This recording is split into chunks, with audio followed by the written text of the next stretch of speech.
Good morning, venters. Happy Tuesday. Of course, it's Monday for me. You're so lucky. How is it Tuesday for you already? Holy moly. Guys, I hope you guys had a really refreshing weekend, and considering it is Tuesday for you, I hope you had a happy Monday. If you don't have happy Mondays very regularly, start a walking routine. It's a great way to pep up your Mondays, if nothing else. Guys, you remember the other day we were kind of giving an update on the Sheriff Steins situation where he shot and ended the life of Judge Mullins. Found out today because I saw a video that was from 4 days ago, so technically I could have found this out the other day, but I didn't.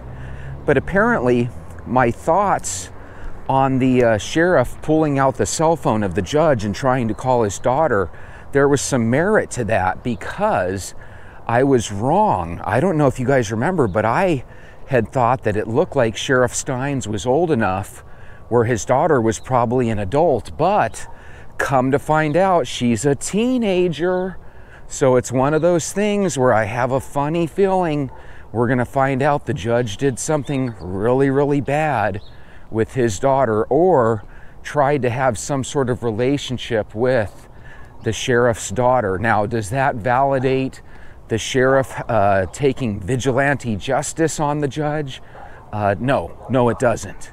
At the same time, depending on what Sheriff Steins found out from his daughter related to the judge, you know, it could be something heinous. So let's wait and find out. Because remember, one of the things that Sheriff Steins said as he was being arrested was, "Hey, just treat me fairly." So apparently the sheriff's probably got an idea on something here. I don't know if it validates him getting shot or the judge getting shot.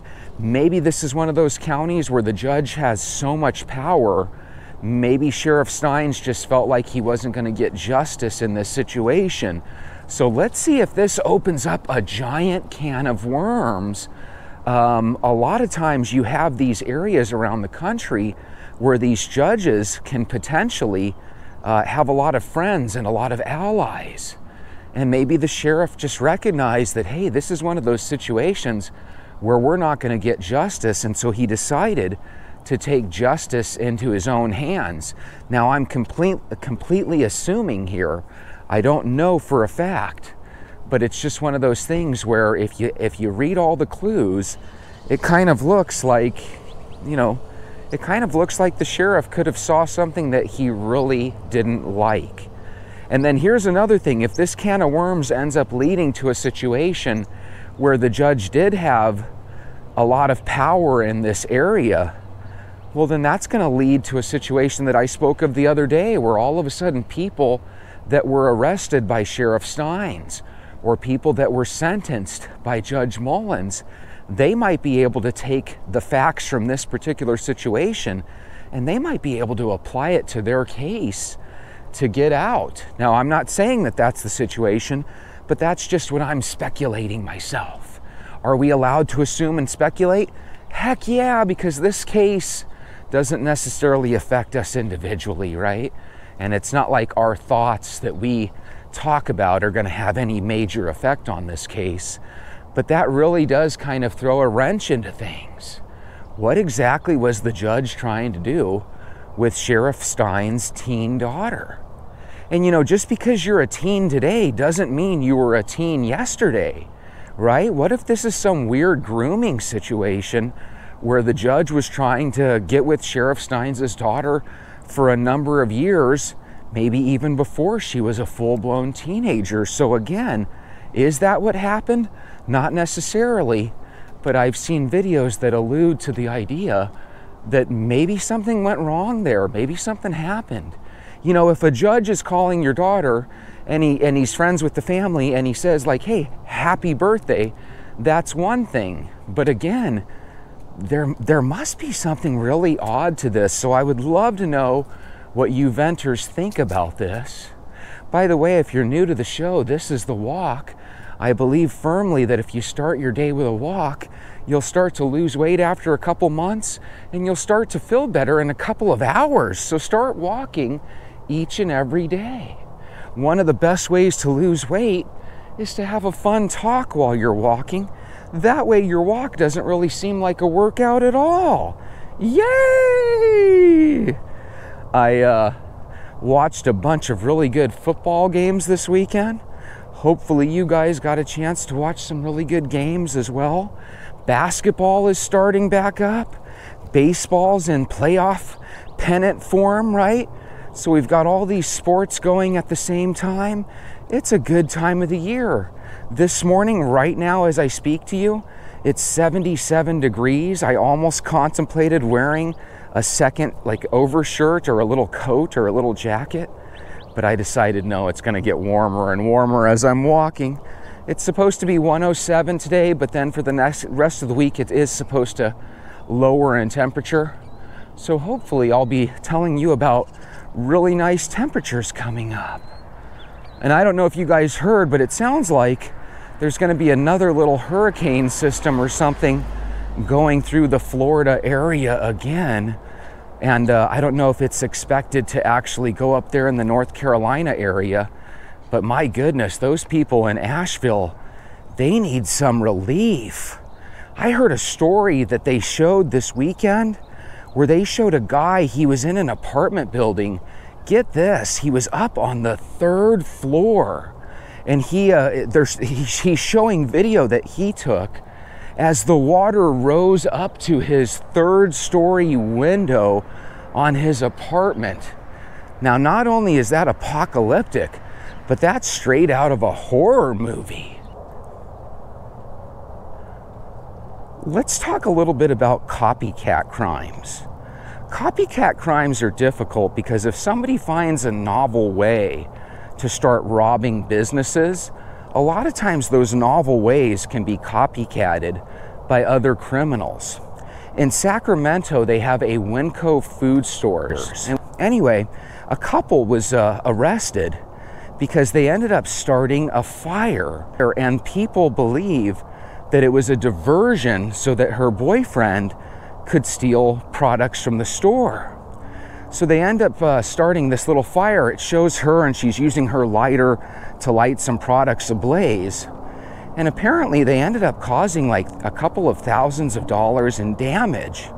And they were talking to the fire department chief, and he said, you know what, this is becoming a common occurrence where people will light something on fire so that it basically gets everybody's attention on the fire. And then as everybody's trying to control the fire in the store, they're able to escape out the front with whatever products they need. And the fire department chief was saying, hey, this is such a horrible idea because a lot of people don't realize that you're responsible for whatever products go up in the blaze. My thinking is, my goodness, isn't it amazing how ingenious a lot of these criminals are? And wouldn't it be crazy if they could somehow divert this genius for good instead of evil? I mean, you come up with these $1 million ideas on how to get out of a store with a can of beans and a bottle of milk, and it's like, why don't you think of these genius ways to maybe pay your bills and get a job? Just kind of blows me away. We've had this conversation for millennium, right? Where we always say, my goodness, these crooks, they are so smart. They have such great ideas. It's too bad they don't use that smartness and those great ideas for something good. And if they did, imagine how wonderful the world would be if everybody went out of their way to try to come up with good ideas rather than great ideas on how to do bad. Isn't that something? Oh my goodness.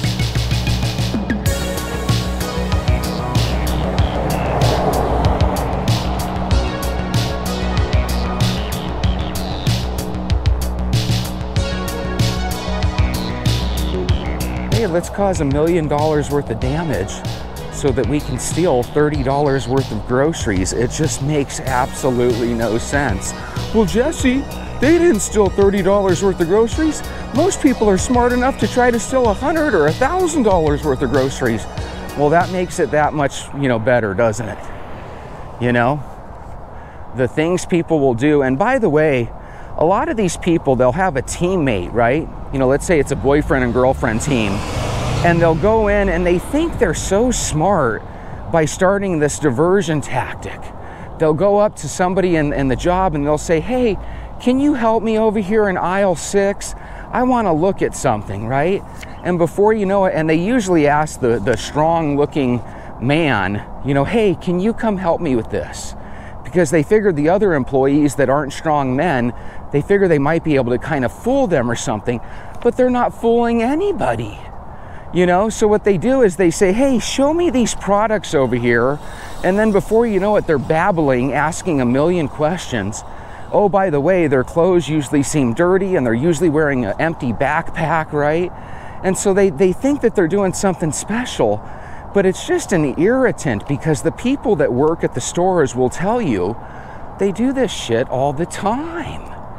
They are famous for trying to cause diversionary tactics so that you're looking at the fire or you're answering the boyfriend's questions while the other person, you know, the other teammate is running out the store with products. Holy moly, could you imagine if couples worked as teammates to, you know, get their children to school together? And could you imagine if couples worked as teammates to both get jobs and pay the bills? Instead, they both come up with these million-dollar ideas on how to steal a bottle of milk. It makes absolutely no sense. Now, I want you to think about that situation with Sheriff Steins and the cell phone, okay? Sheriff Steins grabs Judge Mullins' cell phone and he tries calling his daughter, because what happens when you dial the first handful of numbers to somebody's number? I pick up your cell phone and I call my daughter and I dial the first handful of numbers. It's going to end up giving me potential numbers to call. So you don't have to dial your daughter's full number. You dial 3 or 4 numbers and it's going to pop up your daughter's number on someone's phone if that someone has tried calling your daughter. Does that make sense? So Sheriff Steins was able to deduce pretty quickly that, yeah, my teenage daughter's phone number is in the judge's phone. Why do I mention that? That can lead to somebody having first-degree murder charges, because what that shows is that you pre-thought out your moments before you shot somebody and took their life, okay?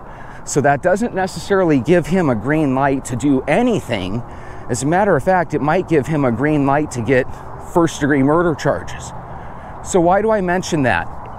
In Delaware County, in the city of Collingdale, Pennsylvania, 32-year-old pregnant mother Latoya Davis was shot while running away from another woman, 30-year-old Evelina Williams.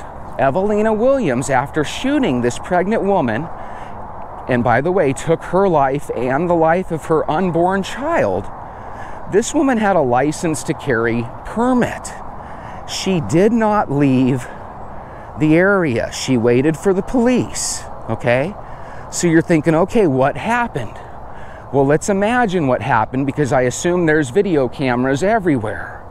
I imagine a situation where the pregnant woman went up to the 30-year-old woman and said something threatening, or at least that's what the 30-year-old woman is trying to say. But they have the 30-year-old woman with the license to carry permit arrested, and they're charging her with first and third-degree murder for taking the life of the mom and the child. So here's the thing. Imagine you shoot somebody. You're shooting them as they're running away, which means more than likely the mother was shot in the back, okay? The first thing that tells the cops is that your life wasn't in danger. Once you pulled your weapon out and you saw that the person was running away, no matter what they did to you, technically speaking, your life at that moment is no longer in danger. So number one, when you shoot somebody in the back, it looks pretty awful. I always wonder if there's a situation where someone comes in your home and they're attacking you, you grab your gun and then they turn around to run and you shoot them and it hits them in the back. It always freaks me out, because my thinking is there's going to be somebody out there that throws you in prison for that. So that could be a real scary situation, and that happens dozens of times every year in this country, if not more. So let me ask you a question. how the heck can they get her for first-degree murder unless it was premeditated? They can't. What that tells me is that once again, there might be a situation. Morning. There might be a situation where there might have been some sort of love triangle. Think about this. LaToya Davis, I believe that's her name, right? Yeah, LaToya Davis was 32 and she was pregnant. The two were arguing. Now, most pregnant women don't try to start arguments with people, but at the same time, sometimes arguments legitimately happen. But the only way it could be first degree is if there's some sort of premeditation. So I'm hoping that I can follow this story a little bit further, because wouldn't it be something if we end up finding out that the woman that did the shooting, it'll be interesting if we end up finding out that maybe she has a boyfriend or a husband that ends up being the father to this pregnant woman. Of course, there's always a chance that they don't know each other. But again, if they don't know each other, then wouldn't it be second degree rather than first degree? So I'm really interested to see what happens with this one. Hopefully I can follow it. But they were talking to people at this WaWa. They were interviewing people.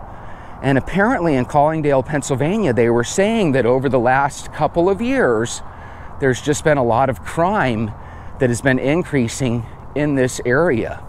This is Delaware County, Pennsylvania.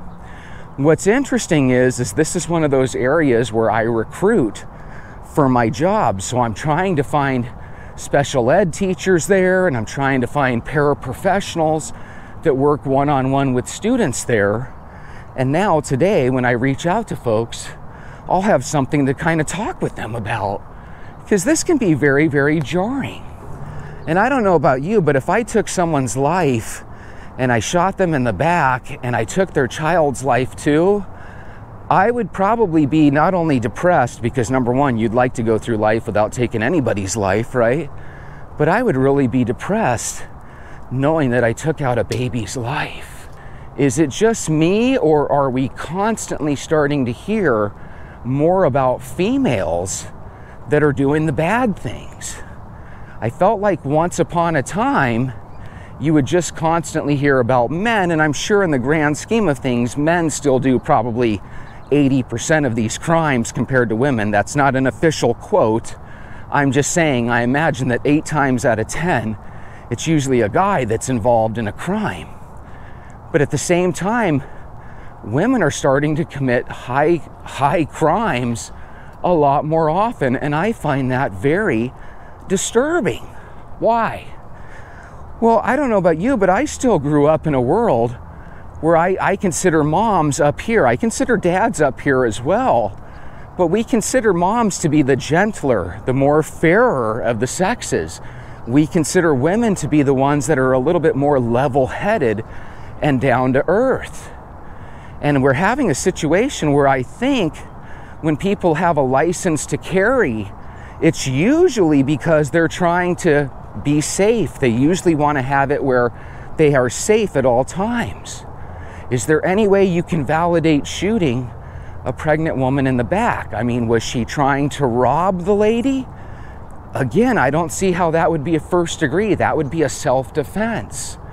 But if you shoot somebody and you stay there, and then the cops come and you say, hey, I have a license to carry, this person tried attacking me, this is going to be interesting. Did she actually premeditate this, but she's trying to pretend like she didn't, and it was just a out of the blue attack me situation, so I pulled my gun and protected myself? Or is this just a love triangle that's gone bad? I'm really interested to see how this turns out. No matter how you slice or dice it, these are all situations where if people would just take walks or try to think about worst case scenarios before they're in them, I think we could avoid a lot of this. And if we do end up finding out it's a love triangle, you have to ask yourself, is this person that I'm with, is it worth me losing my life? Because even if you take someone else's life, your life is going to be in the prison for the rest of your life. By the way, there are some people out there, I'm sure you can imagine, that will get a license to carry. And some people out there are just waiting for a situation where they can lawfully use it. So that's scary. Could that lead to premeditation? What if this woman has some text messages in her phone where she's telling other people, if someone comes up to me, I am going to use my gun and I'm going to end it and make them wish they never did that. Maybe that could lead to first-degree murder charges as well. I really don't know. When I started this walk a handful of minutes ago, I was just woken up, just watched a couple videos, kind of like, oh, here we go, right? But now I feel completely awake. I'm ready to go into my home, get started on my job, and I'm ready to have a wonderful start to my week. And I want you guys to have a wonderful start too. So if you're new, just want to let you guys know that the best way to start each and every day of your life going forward is with a walk. And if you want a walking partner, I'm your guy. I've been walking every day for over the past 200 days in a row, plus. And I plan to keep going. In case you venters are wondering why I didn't put up a vent yesterday, to be honest with you, I just kind of ran out of time and I didn't want to be putting together a video till 1 or 2 in the morning and then waking up here at 6 in the morning to go take a walk. So it's very important as you get older to try to get 6, 7, 8 hours of sleep each night. And since I started my YouTube channel, a lot of times I get closer to 5 hours, so I'm hoping I can extend that out and change it. And I want to start doing some more fun things with my show and going over some fun topics. Sometimes when you're doing uploads, and you do an upload like I do every single day, it can get real challenging to come up with new topics and stuff to talk about. But I've decided that there's so many weird things going around America and all these different cities around the country that I think I'm just going to start sharing these with you. You know, like today, you guys probably would have never ever heard about this situation with this pregnant woman at the WaWa in Delaware County, Pennsylvania. You probably would have never heard about the love triangle in Camden, New Jersey that we spoke about yesterday. So maybe I can even get an update on that.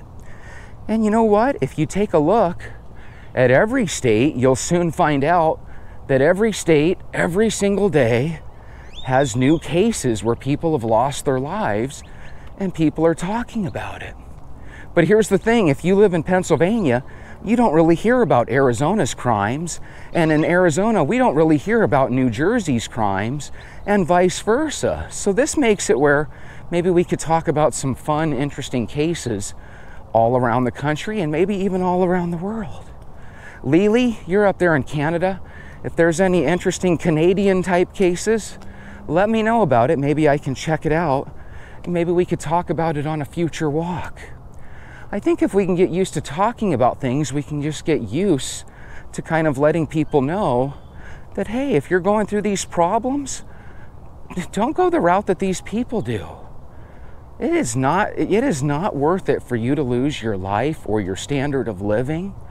And anything that someone's doing on a criminal level, I think we can all agree it's best to let the authorities take care of those things. There's no need for vigilante justice. The whole thought of vigilante justice is interesting though, because if you lived in a society where everybody was armed, and I mean everybody, I think what would happen is I think crime would dip considerably. I mean, would you really want to snag somebody's purse off their shoulder if you knew that on their hip they had a gun? I don't think so. Would you really want to start bullying people in a dark parking lot if you knew that everybody had a gun on them? I don't think so. And if a handful of criminals got blasted away daily around the country, which happens, right? But you don't necessarily hear about it. But if we did hear about those stories where, hey, another criminal took it in the gut, I think criminals would slow down a little. But again, it's weird. The way we tackle crime in this country is we try to eliminate the guns. You guys know as well as I do, the bad people don't need guns. Look what happens in England when you take away people's guns. They just grab machetes. What's a machete? It's a knife that's so long it might as well be a sword, right? So whether guns are outlawed or not, you're never going to get rid of the person that has a murderous heart. And as long as people are out there trying to do the bad thing, I think we'd be better off trying to get rid of the criminal than trying to get rid of this weapon that could care less who's pulling the trigger. Right? Your weapon doesn't care who's pulling the trigger, whether it's a good guy or a bad guy. You pull that trigger, it's going to release a round. And that round's going to go out and probably hit somebody. But again, my thinking is, let's have good people carry so that maybe we can get rid of some of these bad guys rather than losing all these good people. But anyway, that's just my thought. You're allowed to totally disagree with me. And if you do, let me know down in the comments. And if you've been following any of these stories as well, and you have something to add, please do.